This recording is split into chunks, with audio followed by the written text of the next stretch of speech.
পুকুরিয়া আলুদিয়া মাধ্যমিক বিদ্যালয়ের আজকের এই সম্বোধনা অনুষ্ঠান এবং সাংস্কৃতিক অনুষ্ঠানের সম্মানিত সভাপতি উপস্থিত রয়েছেন এই অঞ্চলের কৃতি সন্তান বিশিষ্ট শিল্প উদ্যোক্তা এবং আজকে এই সম্বর্ধনা অনুষ্ঠানের সদস্য সচিব জনাব তৌহিদুজ্জামান। উপস্থিত রয়েছেন মাগুরা জনগণের অত্যন্ত কাছের মানুষ, বাংলাদেশের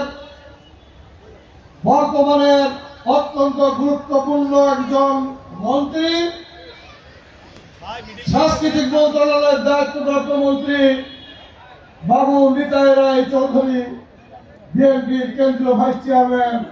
এবং আমাদের অত্যন্ত